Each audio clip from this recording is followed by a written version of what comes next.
Hey everybody, it's Liz Larson with Transform One Idea and Cognomovement.com. So today we just finished up our first day of our second Cognomovement Practitioners Level 1 class. And next week we're going to be working on our cravings model. And so it's on my mind and I'm thinking about it, and I was thinking today how insidious really cravings are for some people, and we dismiss them as nothing. Oh, it's just a little craving, but there are cravings that make people feel like it destroys their life, like it interrupts everything else in their life, and that they don't have any real control over cravings. So I thought it would be interesting and fun to really break it down. What is the anatomy of a craving? What are we really talking about? And what systems of our being are involved in them? I mean, obviously, we know our body's involved. And our minds are involved. But is our consciousness involved? Is our spirit involved? So those are really good questions. And as I was exploring that idea myself, I realized that it's all involved. It's a whole being problem, state, if you want to say that, or situation. So a craving, essentially, whether it's for drugs, alcohol, cigarettes, or food, or other things, even gambling, sexual addictions, all kinds of things that we would describe as a craving, really have a lot of places that they can start. And a lot of times changing something is knowing where it starts, finding the root. You've heard of pulling it out at the root. So it's a repetitive behavior. We know that. We know that a craving is something that we seem to do again and again, even though our minds tell us it's not a good idea. It's not good for us. It's not healthy for us. It's not healthy for our families. It might hurt someone. We continue to do it. So we know it's a repetitive behavior. And we also know that a craving is a chain reaction. It's never just one thing. It's a chain reaction that happens. One thing triggers the next thing and the next thing and the next thing. The other thing that we do know about cravings is that if we can break one link of the chain, one link of that chain reaction, we can topple the whole thing. We can stop the entire thing. So how do we do that? So we need to know, where do they start? So let's start with the body, because cravings are the most noticeable, we think, in the body a lot of times. So a lot of times cravings start with stress. We know that.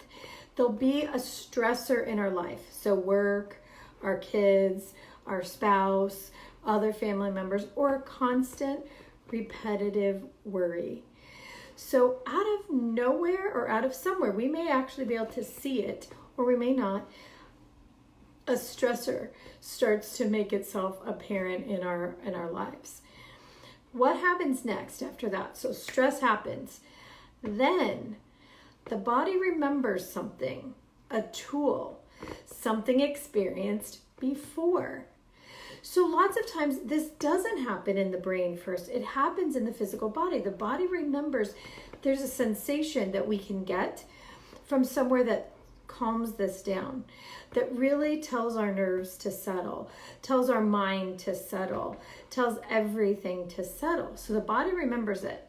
And the body kicks a signal up to the brain or the consciousness that says, hey, do you remember that there's this thing we can eat, do, have, be, that calms us down? So then we're on to the next thing. Oh yeah, I remember. I can settle. I can stop this stress from bothering me, at least temporarily. It is something that begins, the remembrance of that thing that calms the nervous system begins to be all-encompassing. We can't think about anything else. We can't even hear anything. I mean, Once you're on that target for that craving, I mean, you're on your way. And the reason is because the body strongly remembers we can stop this. We can get out of pain now. Did you know that? Did you know that sometimes your body is actually taking over and reminding your brain or your consciousness? And it's a good tool. If you think about it, it's a good tool. The body knows that there's a way to kind of stop hurting, which is positive. Getting out of pain on the surface feels like a positive thing. So the next thing we do is we start our habit. This is where habits come in.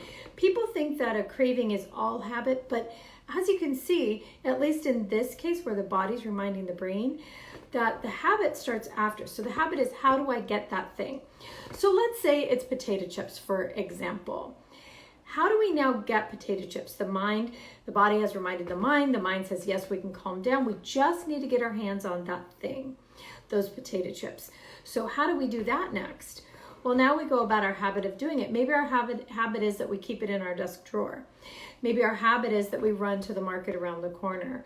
Maybe our habit is we steal it out of our kids' lunch. I don't know.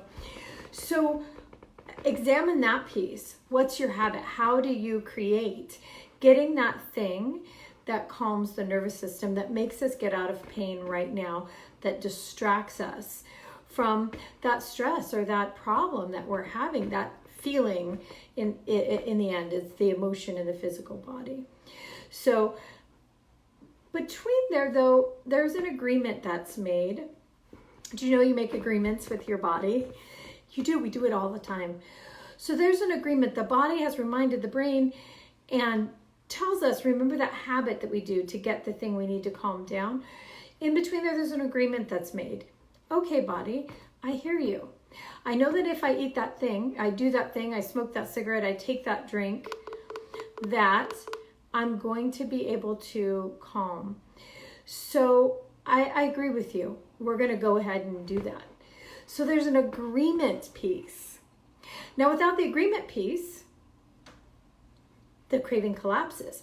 Without the body telling the mind, what the body tells us before it gets to the mind, the agreement collapses. So you can see there's all these pieces along the way once we've made the agreement.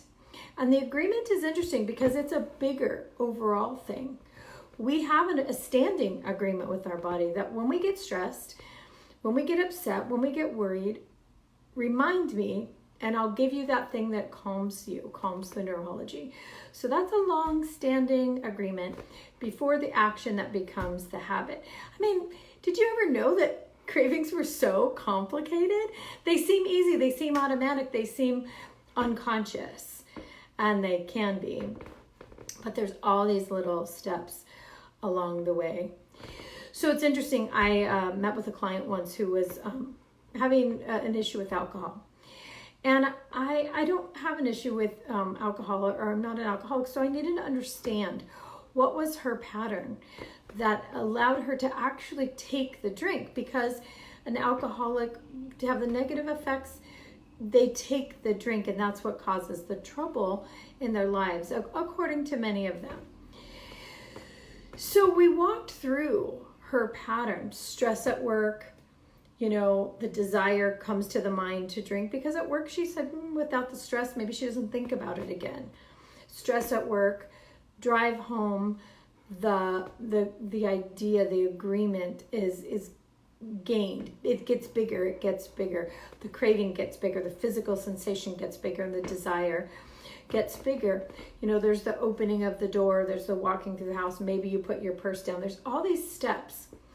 For her, the minute she reached for the bottle and it was in her hand, the craving was actually satisfied.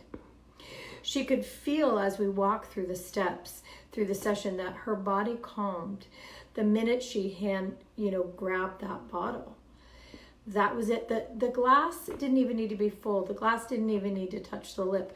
For her, the body said, okay, we're good, we're golden, the minute she picked up the bottle.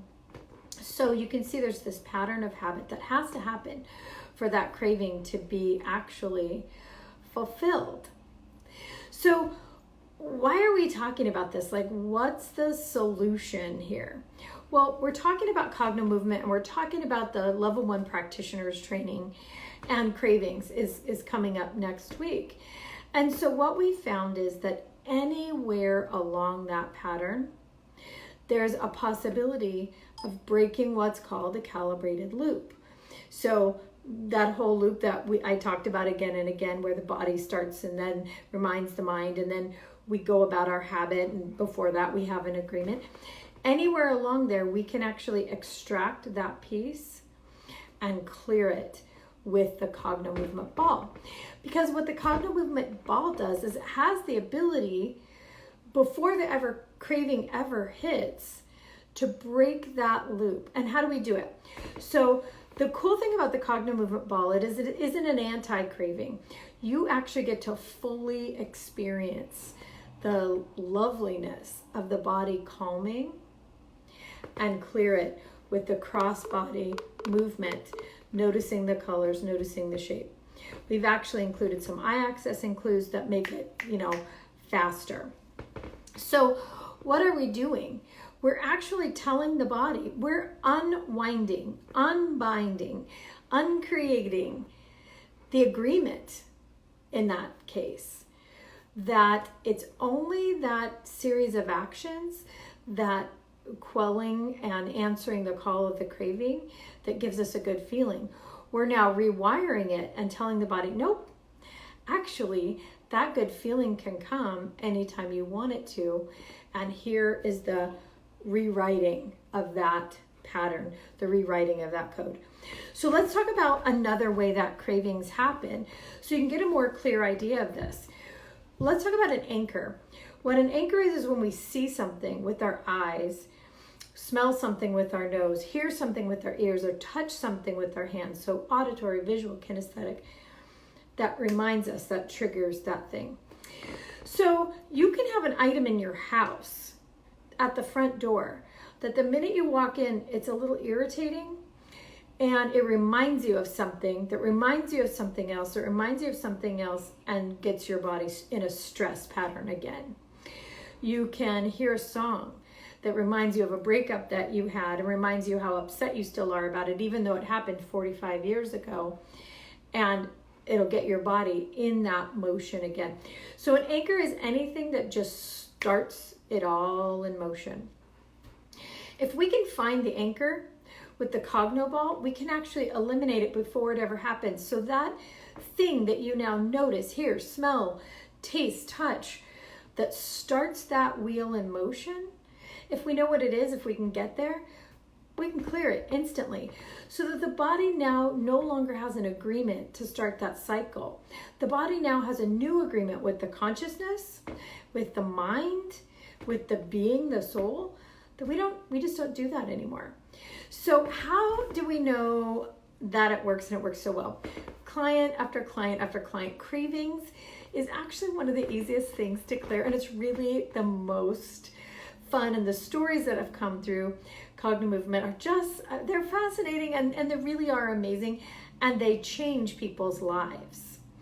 So we actually had one of our brand new practitioners in Cognomovement Level 1, the online class that happens back in May, help someone quit smoking with just this pattern of breaking the cycle of the craving. Amazing, huge. But we've had some other little things too. So little things can make a big difference in an overall outcome, especially if somebody's working with weight loss. So we had some people that were working with things like Chick-fil-A. One of my most favorite in the early on stories, I had an aunt who worked with her niece. Her niece was in college. In the quad, or the lunchroom, I don't think you call it that anymore, but where all the food court, there was a Chick-fil-A. She craved Chick-fil-A. She was home for a break, and they worked with the ball just a couple of times, really savoring that Chick-fil-A, really savoring it, really intensifying the feeling while they threw the ball back and forth, noticing the color, noticing the shape.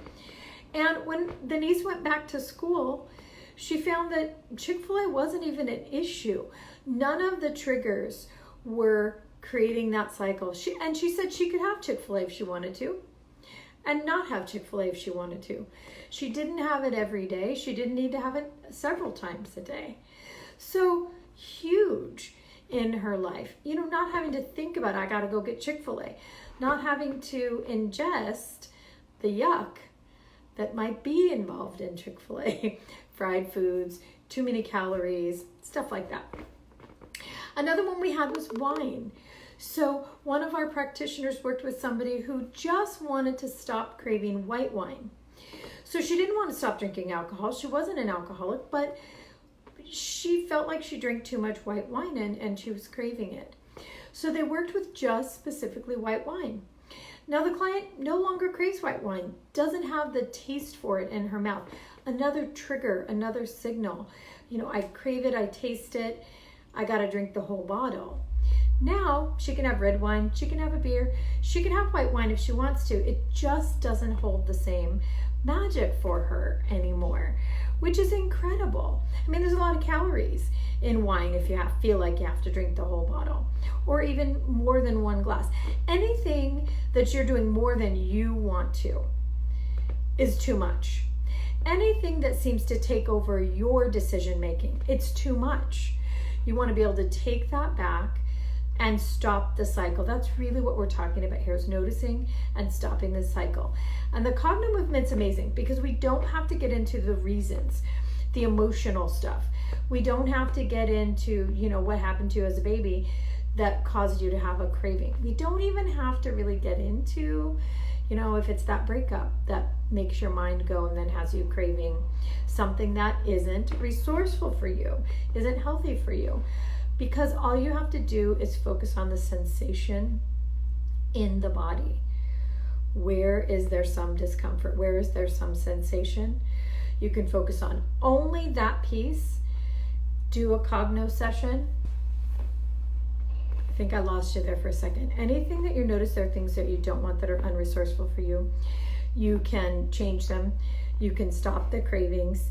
You can stop the cycle, and you can get back, you know, that piece of your life that you're losing to a craving, to something that you don't want. So guys, Cognomovement practitioner level 1, we have finished our first day, but we have 2 more weekends to go, and you can still join. All of the classes are recorded. They're all the replays. You can watch them again and again. The materials are yours, so you can catch right up with us and join us for the next segment, which talks about craving. If you're interested in changing your own life or the lives of your clients, you know, if you're a practitioner, if you're thinking about actually, you know, starting into a healing modality, this is a great one, easy to get into. Or if you have family members that really need help with this, you can still join. The class is $3.99. It's 3 full weekends. 1 we've already done, 2 more to go. Not weekends, it's 2.5 hours on Sunday mornings for the next 2 weekends. So through July 28th. However, there is also another way to get not only this huge Cognomovement piece, the practitioner's course, but also a full intensive and some secrets of the masters. And that is happening live in San Diego. It is happening September 20th through 22nd, and it is going to be huge. Cognomovement has taken a quantum leap, and we're able to do these sessions in 1 to 5 minutes, where they used to be 15. You will actually learn, if you will attend the live training, you'll actually learn how to do it in 45 seconds. You'll learn how to combine language, eye accessing cues, know the zones in which change can happen, know how to diagnose in a way where the body is not actually willing to make the change in the zones around the body. And actually, we're going to be providing BioWell testing, which will show you exactly how your energetic system is responding to Cognomovement. That class is $6.99. It's starting to fill up, but if you are in the San Diego area or can make it, it's going to be huge, life-changing class. So again, guys, I hope this helped. I hope that it gets you thinking. You know, with me, it's transform one idea, where the smallest idea creates the biggest change. And it really is true. With this, if you can change one tiny piece of that craving cycle, if you can even just understand where it's coming from, whether it's coming from your mind, your physical body, or your consciousness somewhere, you can make this change for yourself and others.